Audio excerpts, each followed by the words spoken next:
Hello everyone. तो आज मैंने अपने खुद के एक्सटेंशंस करे हैं, तो मैंने सोचा कि मैं एक वीडियो भी बना के अपलोड करूं और why not to share my knowledge with you all. So stay with the process. सबसे पहले हमें नेल कटर चाहिए होता है। जो सबसे फर्स्ट स्टेप होता है, हमें हमारे नेल्स जो हैं वो डीपली कट करने होते हैं। उसमें कहीं भी एज नहीं रहना चाहिए। आपको प्रॉपर अच्छे से नेल कट करने हैं अपने। फिर हमारा सेकेंड स्टेप होता है, जो हमारा क्यूटिकल एरिया होता है उसकी जो स्किन होती है उसको पीछे की साइड हम पुश करते हैं with the help of pusher, cuticle pusher. मैंने अपने पूरे नेल्स की सारी जितनी भी स्किन थी मैंने पीछे पुश कर ली थी। बहुत फोर्स नहीं लगाना है। उसके बाद ये हमारा क्यूटिकल कटर है। हमारी जितनी भी डेड स्किन होती है, डेड अलाइव स्किन नहीं कट करनी है। अलाइव स्किन कट कर दी तो ब्लड आ जाएगा। मैं डेड स्किन कट कर रही हूँ और मैं टिप से ऐसे प्रेशर दे के फिर खींच रही हूँ उसको। तो आपको ध्यान रखना है, आपको बहुत आराम आराम से करना है। और इस नेल पे मेरा वैसे ऑलरेडी कट लग रखा था चाकू से, तो ये मत सोचना कि ये मैंने इन टूल से कर लिया, ये ऑलरेडी कट हो गया था मेरे से पहले। तो आपको हम अपनी डेड स्किन ऐसे कट करनी है। आपको पता चल जाएगा कि वो डेड है। हम ये इसलिए कट करते हैं कि वो बाद में हाईलाइट ना हो हमारे नेल एक्सटेंशंस में। अगर अच्छे से कट नहीं करोगे तो वो हाईलाइट हो जाती है। अब ये मैं अपना नेल फाइलर यूज़ कर रही हूँ। क्यों? क्योंकि जो एज कहीं कहीं बाई चांस रह जाए तो वो एकदम शेप दे देता है फाइलर हमारा। और अब नेक्स्ट स्टेप है, जो हमारे नेचुरल नेल्स होते हैं हम उस पर फाइलर यूज़ करते हैं। अब कैसे पकड़ना है, ये इसको बनाना वाली शेप बोलते हैं। आउटर साइड में जो है वहाँ से हम फाइलर यूज़ करते हैं। और मैं अपना फाइलर इसीलिए यूज़ कर रही हूँ कि मेरे इस पे अपना खुद का नेचुरल स्वेट ना आए नेल्स पे। तो ये बहुत इम्पॉर्टेंट है, ये करना पड़ता है हमें नेल एक्सटेंशंस लगाने से पहले। ये हमारी नेल टिप्स है प्रोफेशनल लैंग्वेज में, और वैसे हम फेक नेल्स बोलते हैं। मैंने एक एक नेल्स अपने देखे थे कि कौन सा नंबर कौन से फिंगर्स पे जा रहा है, तो मैंने सारे सेलेक्ट कर लिए थे। और मैं बार बार मैं चेक कर रही थी, क्रॉस चेक, कि गलत तो नहीं नंबर लिए मैंने। गलत होगा तो इधर उधर टेढ़े आपको लग सकते हैं कि यार हमने टेढ़ा लगा दिया या ज़्यादा एक्स्ट्रा हो गया। तो याद रखना कि हमेशा चेक करना है आपको कि वो आपके नेल्स पे बैठ रहे हैं कि नहीं बैठ रहे हैं प्रॉपर से। मैंने ये सेलेक्ट कर लिया था, अपना थंब का, फिंगर, सारे फिंगर्स का सेलेक्ट कर लिया। अब ये है हमारा नेल ग्लू। एक ड्रॉप हमें नेल ग्लू की डालनी है। कहाँ डालनी है? एक सी होता है वहाँ, उस एरिया पे डालनी है। देन इसको अपोजिट करने के बाद जो एक्सेस होता है उसको थोड़ा सा कर देते हैं। अब मैंने नेल एक्सटेंशंस लगा दिया और मेरे को पकड़ के रखना होता है ये। उसके बाद इस साइड से मैं पुश कर रही हूँ स्किन, कि स्किन चिपकी ना रह जाए। नेल और स्किन कभी कभी चिपक जाता है, वो एज वो ग्लू है तो उसका तो काम है, तो आपको ध्यान रखना है। अब मैंने सेम प्रोसेस 1 ड्रॉप ली वो सी एरिया के अंदर अंदर, और हर नेल लाइक पूरा उसमें अच्छे से कवर करने के बाद डाउन से अप लगाना होता है नेल टिप हमेशा। और बबल आपके टिप में बिल्कुल भी नहीं आने चाहिए। जहाँ बबल आ गया वहाँ ये पता चल जाएगा कि अब आपका नेल ज़्यादा दिन स्टे नहीं करेगा। और कोशिश करना कि बबल ना आए। मेरे किसी भी नेल टिप में बबल नहीं आया एक ही बार में, क्योंकि मैंने बहुत अच्छे से लगाई अपनी नेल टिप। और हैव पेशेंस, अगर आप लगा रहे हो आपको पेशेंस चाहिए।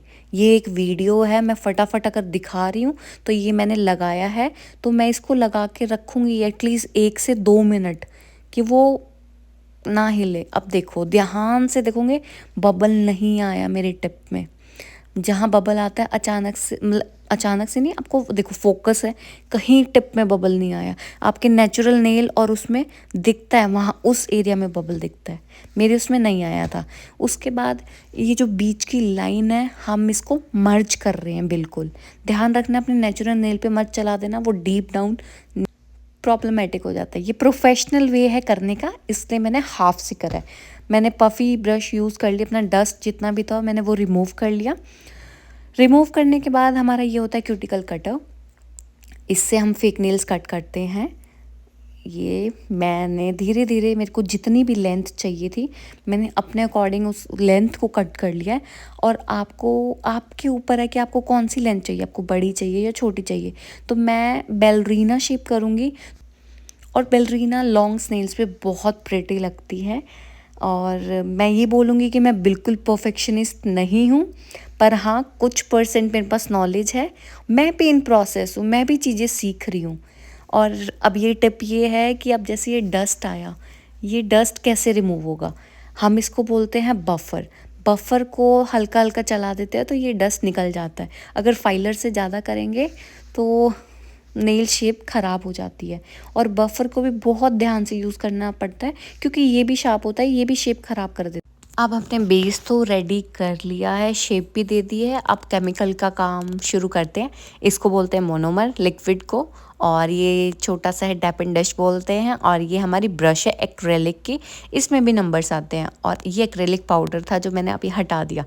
सबसे पहले मोनोमर लेना है और डैप एंड डस्ट में आपको ले लेना है अच्छे से। हाफ़ कर लो या हाफ़ से थोड़ा सा ज़्यादा कर लो, वो क्योंकि यूज़ होता ही है। मैंने अपनी ब्रश ली, याद रखना इसमें स्टोन जम जाता है तो बहुत ध्यान से करना पड़ता है हर चीज़। मैंने सबसे पहले अपनी ब्रश में डिप करा मोनोमर, और मैंने 1 2 3 डिप लिया एक्रेलिक पाउडर का। और याद रखना कि उस पर पाउडर फॉर्म ना रह जाए। जब ये पूरा वेट हो जाता है ब्रश से, फिर हम नेल्स पे इसको रखते हैं आराम से। देन मैं क्लीन करूँगी, क्योंकि बार बार मैं इसलिए क्लीन कर रही हूँ क्योंकि उसमें स्टोन ना बन जाए ब्रश में। ब्रश लिटरली महंगी आती है, तो ध्यान रखना पड़ता है कि ब्रश ख़राब ना हो। ये थोड़ी सी ख़राब हो गई ब्रश, हालांकि वो अलग बात है। मैंने डिप करके लिया, सबसे पहले मैं टॉप में लगा रही हूँ, उसके बाद फिर डिप करा, फिर मैंने क्लीन किया। उसके बाद मैं हल्का हल्का प्रेशर दे रही हूँ मिड। आप ध्यान देख रहे हो, ध्यान से देखो इसकी टिप ना नेल्स के ऊपर क्यों जा रही है इतना, क्योंकि मेरा जो फोर्स मैं दे रही हूँ वो डाउन साइड से दे रही हूँ ब्रश के, इसलिए ऊपर का तो कोई काम मैं कर ही नहीं रही। मैं नीचे की साइड शेप उसको डाउन डाउन करके दे रही हूँ। हम प्रोफेशनल में हमेशा एक्रेलिक यूज़ करते हैं, और आपका वे है वो आप कैसे यूज़ कर रहे हो। आप ज़्यादा मोटा एक्रेलिक पाउडर नहीं लगाना है। सबसे पहले टिप्स में आप प्रैक्टिस कर सकते हो अगर आप बिगनर्स हो। अगर आपको ये है कि भाई हमें सीखना है, तो मैंने अपने चैनल पे एक सीरीज़ स्टार्ट कर रखी है नेल आर्ट की, नेल एक्सटेंशंस की। तो अभी मैं बेसिक्स पे चल रही हूँ। अभी वहाँ पे नेल एक्सटेंशंस लास्ट में आएंगे। मैंने सोचा वाई नॉट की बिगनिंग में एक नेल एक्सटेंशन दे दिए जाए, उसके बाद मैं नेल आर्ट शुरू करूँगी, फिर बाद में डिटेल में नेल एक्सटेंशंस का बताऊँगी। अब मैंने एक्रेलिक पाउडर अपना लगा लिया, वो एयर ड्राई होता है, वो जल्दी सूख जाता है। और अब हमें शेप देनी है, उसको यूज़ करने के बाद भी हमें शेप देनी पड़ती है प्रॉपर। मैंने यहाँ दे दी थी। अब पाउडर से, पफ़ी ब्रश से मैंने क्लीन कर लिया। Now I am applying the nail paint. अब एक एक डीप प्रोसेस में नहीं दिखा सकती क्योंकि वो फिर बहुत लॉन्ग हो जाती है, और इतना लॉन्ग वीडियो कोई देखता भी नहीं है।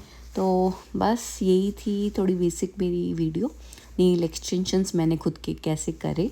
और मेरे को नियॉन ग्रीन कलर में जाना था विद लाइक नेल पेंट, तो मैंने ये वाली नेल पेंट चूज़ करी। और कैसे नेल पेंट यूज़ करते हैं, हमेशा मिड से डाउन, फिर दिस साइड से डाउन। अब देखो मैंने थंब से ना अपने साइड वाली फिंगर को थोड़ा सा प्रेस कर रखा है कि वहाँ डीप में भी लग जाए।